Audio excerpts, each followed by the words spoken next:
شب.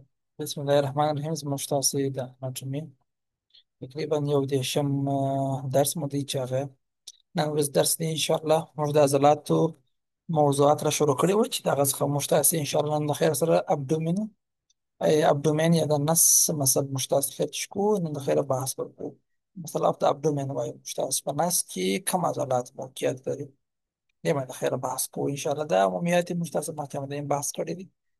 نو مثل اف ابدومین چې دی په نس کې کوم عضلات شته.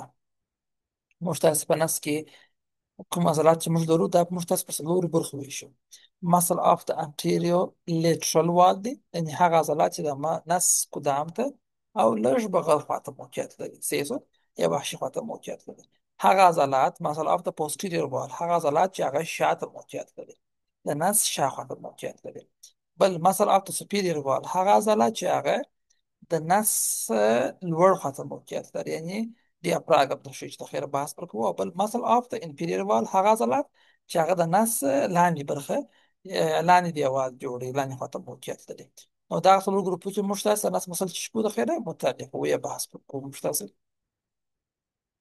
نو موږ دا مخکې هم ویلي وو چې موږ په یو توراسیک کیویټي موږ لرو، د سینې خالګاه موږ لرو، او بل موږ تاسې د ابډومینل کیویټي موږ تاسې لرو، نس خالګاه موږ تاسو لرو، چې دا دواړه چې دي د یو عضلې په واسطه باندې سره جلا کېږي، چې هغه عضلې ته ویل کېږي ډیافراګم، چې د خیر تشریح کوو بحث پر کوو. یعنې نس خالګاه چې دی دا د توراسیک کیویټي څخه د دغه عضلې په واسطه چې کېږي جلا کېږي، ډیافراګم په واسطه جلا کېږي. دې باندې د خیره په راتلونکي څو سلایډو کې بحث کوو انشاءالله. او بل دا مو وایي چې د نس ابډومینل کیویټي چې د نس خالګاه چې ده دا څلور دیوال ده. یو چې لوړ دیوال یو سپیریر وال و چې لوړ ډیافراګم دی، بل چې دی انټیریور لیټرل مخته او لږ وحشي خواته یا بغلو ته دی، بل انفیریر لاندې دیوال دی چې د خیره بحث وکړو کوم عضلات ته موقعیت لري، او بل هم خلفي یا پوسټیریر دیوال شاته چې کوم عضلات موقعیت لري. څلور دیوال لري د نس خالګاه. اول لازم موږ تاسې هغه عضلات وایو چې هغه نس انټیریور لیټرل دیوال شکی پوشه، یعنی د نس مخته او بغلو ته موقعیت لري. د نس مخ عضلات چې دي کوم چې مخته او لږ بغلو ته موقعیت لري دا دوه رقم عضلات. یو چې دي هغه ته ویل کېږي لانګچیډینل، یعنی اوږده عضلات، د هغه عضلات دي چې په اوږدو قرار لري، چې اوس تشریح کوو بحث پر کوو. ریکټس ابډومینس اصل په دې کې راځي، او بل پارامایډالس عضله پکې راځي، سیس اوس تشریح کوو یا بحث پر کوو. او بل ترانسورس عضلات دي هغه چې د نس کې داسې په بره قرار لري، سیسو په اوږدو قرار داسې په بره باندې په عرض مثال او فوقیم پراته دي، مثال خبر دی خو داسې موقعیت لري داسې نس کې د لوړ لاندې ترمنځ داسې دې ته ویل کېږي اوږده عضلات لانګچیډینل. او بل ترانسورس عضلات چې په نس کې داسې موقعیت لري، سیسو نس داسې په بره پراته دي، ته به ویل کېږي ترانسورس عضلات. په ترانسورس کې درې عضلات، یو اکسترنل اوبلیک د باندې عضله ده، بل انټرنل اوبلیک ده چې داخلي خواته ده، او بل ترانسورس ابډومینس مسل چې د ټولو لاندې امریکا موقعیت ټولو لاندې باندې ده، چې دا ترانسورس ابډومینس مسل سری نه موږ تاسو بحث کوو. نو دواړه ګروپونه عضلات موږ تاسو وایو، هم د اوږده عضلات وایو او هم ترانسورس دغه ارزاني عضلات موږ تاسو دواړه عضلات چې اوس بحث وکړو پنځه سره مسل خیر سره وایو. اول موضوع د اوږده عضلات، د اوږدو عضلات څخه موږ تاسو اول د واره ریکټس ابډومینس موږ تاسو وایو، یعنې هغه عضلات چې دا په اوږدو عضلو کې راځي، لانګچیډینل عضلات کې راځي. څه ته ګورې دا کسه داسې د پښتۍ او د حوصلې د پوپیک ترمنځ داسې موقعیت لري، په اوږدو باندې پراته دي. از موږ تاسې په اصطلاح باندې چې کوم مخصوص کلب سپورټ کوي نه، هغه د نس کټون چې جوړوي سکس پیک ورته وایي نه، عموماً شپږ خانې معلومېږي اکثره وخت سری که چېرې څوک ډېر سپورټ وکړي بیا هغه بل دماغ اته خانې هم معلوم شي نه، اته خانې هم سره معلوم شي. نو عموماً دغه هغه ریکټس یا د نس هغه ټرنچ جوړي دغه عضله ده، ریکټس ابډومینس دا په اوږدو کې اول عضله ده، صحیح شو ته بیرانه موقعیت لري. د دې عضلې اوریجن موږ تاسو وایي چې د چیرې شروع کېږي، دا د پوپیک سمپیز څخه شروع کېږي او پوپیک کریس څخه ته وګورئ لاندې دغه د پوپیک هډوکي هغه ساحه ده چې دا ګرد هیپون یا کوکسي هډوکي دي، دغه مخ خواته یې پوپیس ویل کېږي چې تاسو په یاد د دوو پوپیک ترمنځ دغه منځ کې دلته کارټلیج غضروف دی، پوپیک سمپیز چې موږ تاسو ته ویلي وو دغه څخه دا سره شروع کېږي لوړې خواته راځي، او بل د دغه هډوکي دلته کرېسټ دی، دواړه خواته کرېسټ ده، اوپیک کرېسټ دا هم شروع کېږي لوړې خواته راځي، یعنې شروع یې دلته لاندې شروع کېږي لوړې خواته راپورته کېږي. صحیح شو؟ ختم یې چیرې دی، د انسرشن چیرې ختمېږي. اول زایپویډ پروسس دا د سټرنوم هډوکي دغه لاندې څوک چې موږ تاسو ویلي وو زایپویډ پروسس په دا ختمېږي. او بل د پنځمې څخه نیولې تر اوومې پوښتۍ پر غضارف ختمېږي. څه ته وایي دا اوله شوله، دوهمه شوله، درېیمه شوله، څلورمه شوله، دا پنځمه شروع شوله. دغه پنځمه صحیح شو، پسې شپږمه او پسې اوومه.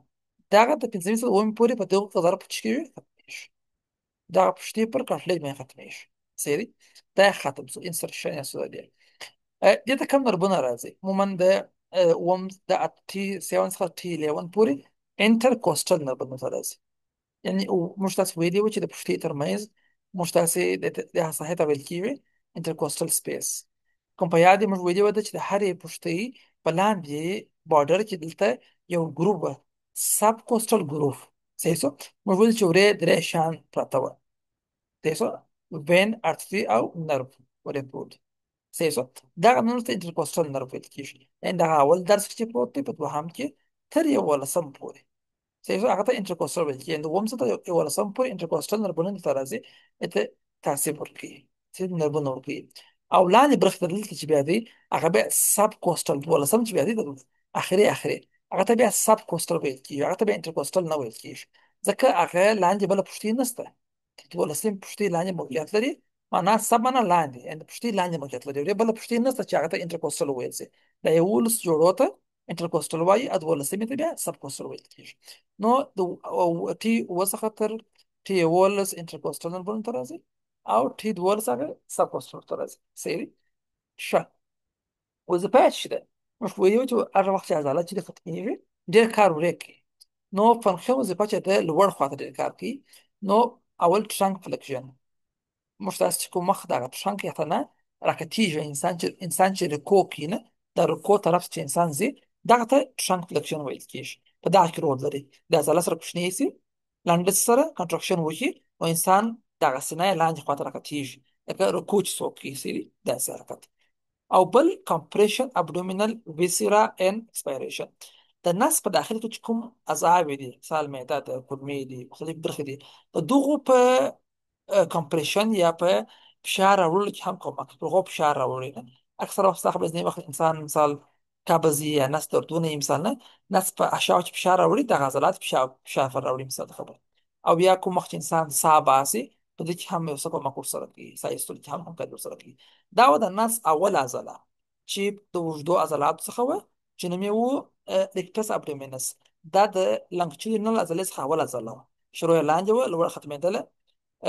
او نربونه یې د ټي 7 څخه تر ټي 11 پورې انټرکوسټل وه، 12 سب کوسټل وه. وظیفه یې موږ ویل چې د سینې فلکشن یا رکوع کول، او همدارنګه داخلي اعضاو باندې فشار واردول او تنفس په ایستلو کې کومک کوي.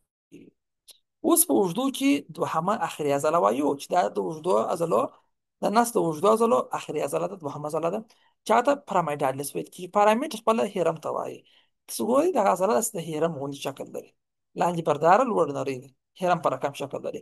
د دې شروع چې د اوریجن عین د بل په رقم دی، لکه څنګه چې موږ تاسو ریکټس ابډومینس وایي، د دې شروع عین هغه رقم دی. دلته منځ کې سم پیس په پیس دی، دغه منځ کې دا شروع کېږي. دلته لوړ بیا دوه کرسټ دی، یو د یو پوبیک دی، بل د بل پوبیک پور دی. نو پوبیک کرسټ داسې شروع کېږي. او لوړ راځي دغه سپین لیک چې تاسو وینئ، د سپین لیک ته لاینه البا وایي. لاینه معنا لیکه، البا معنا سپین لیکه. دا د نس عضلات چې دي دا ټوله په دا منځ کې سره یو ځای کېږي، دغسې سپین فایبرونه سره موښلي، دغه نس منځ خوا ټینګوي، استقامت ورکوي، دغه سپین لیکه جوړوي. دغه لیکه ته لاینه البا ویل کېږي، چې د نس عضلاتو د الیاف وسط جوړېږي او ټینګښت سبب کېږي.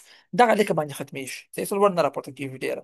دې ته یوازې یو نرف راځي، هغه ټي 12 یا سب کوسټل اخري نرف چې دی، صحیح څه هغه ورته راځي. او وظیفه یې د دغه لاین البا یا دغه لیکې ټینګول دي. دا خو ډېره کوچنۍ عضله ده، خاص کار نشي کولی. نو دغه لیکه په ټینګښت کې لږ رول لري، صحیح څه لاین البا دغه سپین لیکه دې په ټینګښت کې لږ کومک ورسره کوي. نو دا وې د نس او اولې دوې عضلې چې دا اوږدې پرتې دي، صحیح څه لاین د حوصلې او د توراسیک هډوکو یا سټرنوم ترمنځ موقعیت لري، صحیح څه. چې دا هغه عضلات چې هغه چې لاندې کې چې د عضلات یې په اوږدو چې پراته دي اوږده عضلات اوس راځو موږ تاسو د نس مخ خواته دوهم ګروپ عضلات موږ تاسو وایو چې هغه دي ترانسورس په دې معنی چې ارزاني هڅه په اوږدو پراته دي نه داس په اوږدو داس پراته دي په بره اوږدو نه په بره داس په بره پراته دي داس په بره داس په اوږدو خو نه نورو داس په بره پراته دي ته ویل کېږي ترانسورس عضلات ترانسورس درې دانې دي یو ایکسترنل اوبلیک ده بل انټرنل اوبلیک ده او بل خپل ترانسورس ابډومینس ده اول ایکسترنل مشترک چې د باندې موقعیت لري موږ چې کوم عضلات وایو د باندې څخه موږ داخل ته روان یو اخري مسل چې بیا وایي هغه ټول لاندې موقعیت لري دیسو دا موږ د باندې څخه داخل خواته روان یو سری نو ایکسترنل اوبلیک عضله ده معنا د باندې خواته لږ مایله درته وایي دا عضله ده چې دا شروع مثال داسې راځي داسې داس په اوږدو داس مایل قرار لري external oblique عضله ته ویل کېږي د دې شروع چیرې ده د چیرې شروع کېږي دا عضله چې د خپل external surface of rib 5 to 12 د پنځمې څخه نیولې دا پنځم پوښتۍ ده بیا تر 12مې پورې د دغه پوښتیو په دا خارجي سرفیس باندې شروع کېږي external surface باندې شروع کېږي ختم یې چیرې دی داسې شروع شو داسې راځي منځته راځي داسې شروع شو منځته داسې راځي منځته راځي دا منځته شوې دا سپینه برخه چې ده په دغه سپینه برخه ختمېږي چې ته ویل کېږي لاینه البا مخکې مو وایي چې دا منځ کې ته ویل کېږي لاینه البا دا منځ ته ویل کېږي چې دا عضلات د الیاف جوړ شوی دي صحیح شو او بیا دلته لاندې راځي دغه پوبیک ټوبرکل صحیح شو او دلته شاته لږ ایلیاک کرېسټ پر دغه باندې هم ختمېږي صحیح شو پوبیک ټوبرکل باندې او ایلیاک کرېسټ باندې هم تشکیل ختمېږي دا درې ځای چې سوله ختم شو صحیح دی دلته کم نرو راځي دلته یو موټور نرو راځي چې هغه د کنټرکشن کې تکلس کې رول لري بل سنسوري راځي چې هغه درد حس انتقالوي هغه موټور چې دی هغه ټي د عبدي لپاره کم دی مشه سره کټه ویله د ټي وسخه تر ټي ولس پورې انټرکوستال دی ولسمه سب کوستال دی دا اول د لپاره کم دی خو سنسور چې دی هغه الیو هایپوګاستریک نرو دی یا ال1 نرو دی چې دا بیا حس انتقالوي صحیح شو وظیفه یې څه ده وظیفه یې دا خو دواړه خواته موقعیت لري هم راسته خواته سته هم چپه خواته سته نو کچيري بایلیټرل کنټرکشن وایي په دې معنی بای معنی دواړه که دواړه خواته تکلس وکړي هم دا خوا هم دا خوا دواړه کوشنیز تکلس وکړي نو انسان رکوع ته ځي ټرانک فلکشن کوي تنه راکټیږي انسان رکوع حالت ته ځي او بل د نس په داخل کې کومي اعصاب دي کومي سراوي دي کوم غړي دي پر غو فشار واردوي او صاحب ایستلو کې په مخ سره کوي دا چې دواړه حرکت وکړي کچيري یو خوا حرکت وکړي یوازې یو طرف حرکت وکړي بیا نو د ټرل فلکشن انسان په یو اړخ باندې کټیږي نه دا موږ سپورت کوي یو خواته کټ سو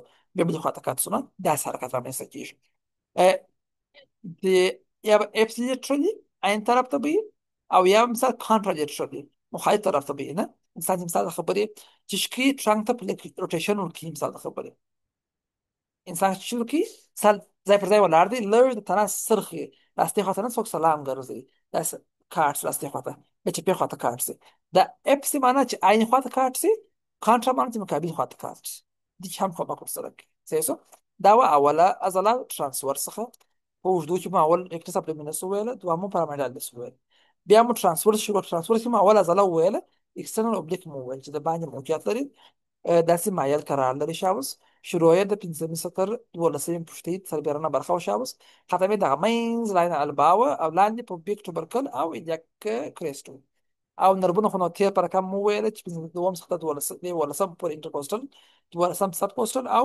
همدارنګه سنسور چې دی هغه الیو هایپوګاستریک اوس په مو چې رکو عین طرف ته صاحب کټېدل او بل مو ویل چې تا خورینه ځان سرخه سلام څو ګرځي دا راته چې هم کوم سره کوي اوس په ترانسورس کې دوهم مسل مشتاس وایو چې دا به داخل ته د عین هغه نوم دی مازه انټرنل ده داخل ته انټرنل اوبلیک مسل ته داخل ته اوبلیک عضله چې دا ترانسورس عضله دوهم عضله ده د چې دی خپل شروع چیرې ده چیرې شروع کیږي دلته لاندې شروع کیږي اول چې لوړ شروع د لاندې راتلله دا لاندې شروع کیږي لوړ پورته کیږي دا لوړ پورته کیږي هغه هم هغه داسې و داسې اوبلیک و دا به داسې اوبلیک داسې لوړ خوا داسې صحیح شو دلته لاندې شروع کیږي دا ځای کې شروع کیږي الیاک کرست دا د الیاک کرست شروع کیږي دا یو شروع ولا. بل الیو پکټین آرک، الیو پکټینل آرک چې موږ تاسو ویلي و دلته دغه د الیوم او په بیک ترمنځ ته الیو په بیک ایمیننس و، او په منځ کې لیکه تېره سوې وه چې هغه ته الیو پکټین لاین موږ ویلي و نه. الیو پکټین لاین دلته کوس هم و، الیو پکټین آرک شاوس دغسې هم شروع کېږي، هسې لوړ راپورته کېږي داسې. صحیح شو. او بله شروع یې شاته شروع کېږي، شاته موږ داسې یو فیشیال لرو، که تاسو چې په یاد موږ داسې په دورسي عضله کې هم بحث پر وکړي، توراکو لمبر فیشیا، توراکو لمبر یعنې توراسیک کپاس او د ملا ترمنځ ته یو فیشیا پرده شته، دغه شاته چې قرار لري دغسې هم شروع کېږي، مخ خواته داسې راځي، داسې راځي. نو ایلیا کریسو، ایلیا پکټین آرکسو او توراکو لمبر فیشیا سو، دا یې شروع شوله.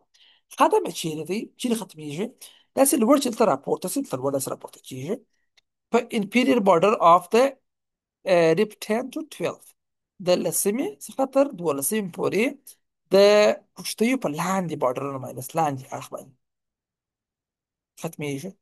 بل په دا منځ کې لاین البا د سپینه کرښه چې د منځ کې لاین البا پر دې ختمیږي، او لاندې په بیک سب پیز دلته ختمیږي، دا درې ځای ختم شو شابس. نربې دا بل په رقم دی د ټي اووه څخه ټي 11 پورې انټرکوسټل دی، 12مې سب کوسټل دی، او د هیڅ دپاره درد دپاره چې دی الیو هایپوګاسټریک او الیو انګیمنل درد دی، دا یو بلا بد دی ماسې نور هغه رقم دی کابل کې چې مو ویل شاوس. وظیفه عین د هغې په رقم ده که چیرې دواړې خواوې حرکت وکړي نو انسان رکوع ته ځي، په داخلي اعضاو باندې فشار واردېږي او ساه په ایستلو کومک کوي، او که یو طرف شي حرکت وکړي بیا نو یوازې یو طرف ته انسان کتیږي، نه که سپورټ چې یو حرکت کوي انسان، او عین طرف ته یا مقابل طرف ته د تنې کاټېدل انسان سلام وګرځېناست بدن ستاو خلاصې خواته چې بیا خواته دې کې هم همکاري ورسره کوي. دا دوهمه عضله ترانسورس چې وه هغه انټرنل اوبلیک عضله وه. اخري عضله چې ترانسورس پرې مربوط ده هغه د ترانسورس ابډومینس مسل، دا د نس د عضلاتو د ټولو لاندې موقعیت لري. ځینې امتحانونو کې دا سوالونه راځي چې په نس کې ټول لاندې کوم عضله شته، نه هغه د ترانسورس ابډومینس عضله ده، لاندې موقعیت ټول هغه برداره عضله هم د ټول لاندې هم موقعیت لري.